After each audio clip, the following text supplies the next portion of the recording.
नमस्ते प्रिय बंधू भगिनीनो, मी father doctor Patrick Marcelin D'Souza. आज मी माकृत सुवर्तमान अध्याय 1 वचन 40 ते 45 येशू कुष्ठरोगी माणसाला बरे करतो यावर मनन करत आहे. शुभवर्तमानातील हा उतारा गुगलवर उपलब्ध आहे. कृपया हा उतारा तुम्ही पहिल्यांदा वाचा, म्हणजे तुम्हाला हे मनन समजायला सोपं जाईल. या उतार्यामध्ये मार्क कुष्ठरोग झालेल्या माणसाच्या बरे होण्याची कथा सांगतो. कुष्ठरोग झालेल्या माणसाचे हे बरे होणे आपल्याला दाखवते की आपण येशूवर विश्वास ठेवला तर तो आपल्याला बरे करण्यास नेहमीच तयार असतो. एक कुष्ठरोगी मनुष्य त्याच्याकडे आला आणि त्याला गुडघ्यावर टेकून विनवणी करू लागला, तुझी इच्छा असेल तर तुम्हाला शुद्ध करू शकतोस. हा मनुष्य जो येशूला त्याच्या कुष्ठरोगापासून बरा करण्यासाठी त्याच्या गुडघ्यावर टेकून भीक मागण्यासाठी आला होता, तो एक नम्र व्यक्ती होता. तो येशूला त्याला बरे करण्याची विनंती करतो, पण तो येशूकडे कोणतीही आग्रही मागणी करत नाही, डिमांड करत नाही. तो नम्रपणे स्वतःला येशूच्या स्वाधीन करतो आणि म्हणतो, जर तुमची इच्छा असेल तर तुम्ही मला शुद्ध करू शकता. हा माणूस आपल्याला एक धडा देतो की जेव्हा परमेश्वराशी आपल्या नातेसंबंधांचा प्रश्न येतो तेव्हा आपण परमेश्वराकडे कोणतीही आग्रही मागणी किंवा डिमांड करू नये, परंतु स्वतःला त्याच्या हाती सोपवले पाहिजे आणि तो आपल्याला जे काही देतो ते स्वीकारले पाहिजे. आपण ईश्वरापाशी जितके नम्र आणि अधिक संयमी असतो तितकी आपण त्याच्याकडे जे अनुदान मागतो ते परमेश्वराने आपल्याला देण्याची शक्यता जास्त असते. खरं तर आपण आपल्या कुटुंबातील सदस्य, नातेवाईक, मित्र आणि आपण ज्यांच्या संपर्कात आहोत त्यांच्याबद्दलही अशीच समान वृत्ती दाखवली पाहिजे. आपण आयुष्यात शक्यता कधीही कोणाकडून काहीही अति आग्रहाने मागू नये. आपण आपल्या विनंत्या इतरांसमोर नम्रतेने आणि शांततेने मांडू शकतो आणि इतरांनी त्यांना योग्य वाटेल त्या पद्धतीने प्रतिसाद देण्याची प्रतीक्षा करू शकतो. या जीवनात कोणीही आपला गुलाम नसल्यामुळे आणि आपण कोणाचेही मालक नसल्यामुळे आपण इतरांबरोबर आपला स्वतःचा मार्ग, आपली स्वतःची इच्छा त्यांच्यापुढे ठेवू शकत नाही. त्यांना आपण फोर्स करू शकत नाही, त्यांच्यावर आपण दबाव आणू शकत नाही. इतरांशी वागत असताना आपण आपला अहंकार आणि अरेरावीपणा सोडून त्यांच्याशी नम्रपणे आणि सौम्यतेने वागले पाहिजे. ही नम्र वृत्ती आपल्याला इतरांचा आदर आणि प्रेम मिळवून देईल. आपला अहंकार आणि आपला हम करे सो कायदा ही वृत्ती लोकांना आपल्यापासून दूर जाण्यास प्रवृत्त करील. येशूने अनुकंप दाखवून हात पुढे करून त्याला स्पर्श केला. मी तयार आहे, तो त्याला म्हणाला, स्वच्छ हो. मी तयार आहे, तो म्हणाला, स्वच्छ हो. जेव्हा कुष्ठरोग्याने येशूला विचारले की तो त्याला त्याच्या कुष्ठरोगापासून बरा करण्यास तयार आहे का, तेव्हा येशूने त्याला सांगितले की तो त्याला बरा करण्यास तयार आहे. जे त्याच्याकडे मदत मागतात त्यांना मदत करण्यासाठी येशू सदैव तयार असतो. आपण येशूच्या शब्दांवर विश्वास ठेवला पाहिजे.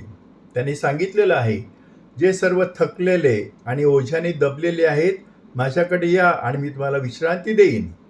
म्हणून आपल्या सर्व अडचणी, आजार, संकटांमध्ये आपण येशूकडे वळले पाहिजे. जर आपण आपल्या समस्यांसह येशूकडे गेलो नाही तर तो आपल्याला कशी मदत करू शकेल. आपली समस्या कधी आणि कशी सोडवायची आणि आपल्याला आपल्या अडचणी आणि दुःखातून मुक्त करायचे की नाही हे सर्वस्वी येशूवर अवलंबून आहे. आपण येशूकडे प्रार्थना केली पाहिजे आणि आपल्या अडचणी त्याच्यासमोर ठेवल्या पाहिजेत आणि त्याच्या प्रतिसादाची धीराने वाट पाहिली पाहिजे. त्याचप्रमाणे जे आपल्याकडे मदतीसाठी येतात त्यांना मदत करण्यासाठी आपणही सदैव तत्पर असले पाहिजे.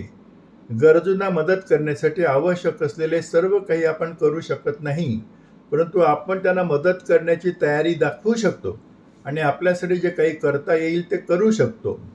गरजूंना मदत करण्यास स्पष्टपणे नकार देणे आणि विशेषतः जे मदतीसाठी आम्हाला विचारतात त्यांना मदतीशिवाय परत पाठवणे हे अधार्मिक कृत्य आहे, ते मानवी कृत्य नाही आहे.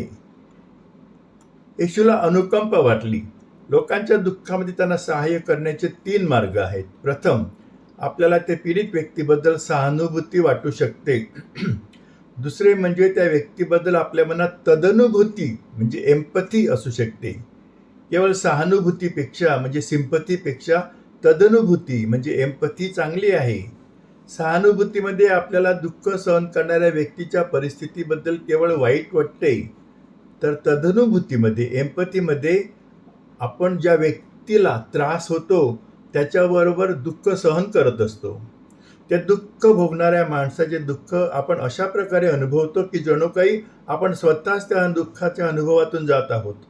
जेव्हा आपण पीडित व्यक्तीशी जवळच्या नातेसंबंधात असतो तेव्हा असे घडते.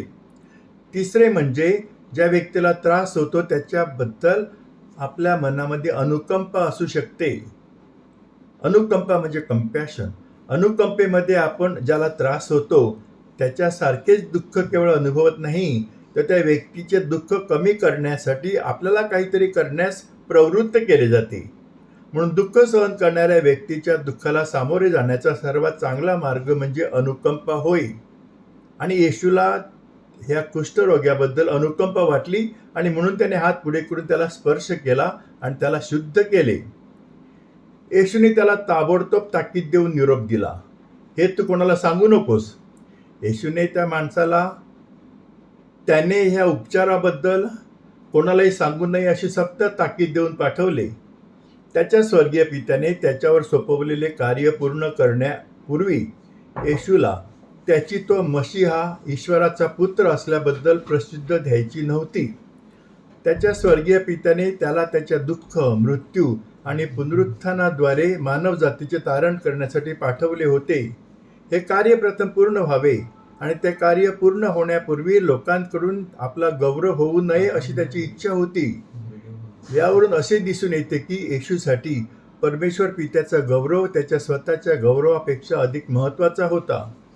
आपण येशूकडून शिकलं पाहिजे की आपण स्वतःला आपल्या प्रभूपेक्षा पुढच्या जागेवर ठेवू नये.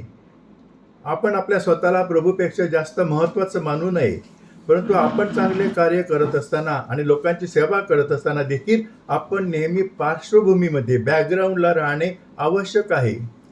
कधी कधी आपल्या कर्तृत्वाबद्दल आणि धर्मदाय कार्याबद्दल आपण इतकी बढाई मारतो की आपण विसरतो की परमेश्वराने आपल्याला आपल्यावर सोपवलेले कार्य करण्यासाठी त्याचे शिष्य म्हणून बोलावले आहे. त्यामुळे आपला स्वतःचा गौरव शोधण्याऐवजी आपण आपल्या जीवनात साध्य केलेल्या सर्व चांगल्या गोष्टींमध्ये परमेश्वराची स्तुती आणि गौरव करणे आवश्यक आहे. जा, स्वतःला याजकाला दाखवा आणि तुमच्या शुद्धीकरणासाठी मोशेने सांगितलेले यज्ञ त्यांच्यासाठी साक्ष म्हणून अर्पण करा. येशू त्याच्या कुष्ठरोगातून बरा झालेल्या माणसाला सांगतो की त्याला काय झाले हे त्याने लोकांना सांगू नये, तर त्याऐवजी जाऊन स्वतःला याजकाकडे दाखवावे आणि मोशेने त्याच्या शुद्धीकरणासाठी दिलेल्या आज्ञांची आणि दिलेल्या आज्ञा ज्या यज्ञांविषयी दिली होती त्या यज्ञांची साक्ष द्यावी. येशू कुष्ठरोग बरा झालेल्या माणसाला त्याच्या शुद्धीकरणासाठी मोशेने आज्ञा दिल्याप्रमाणे करण्यास सांगत आहे.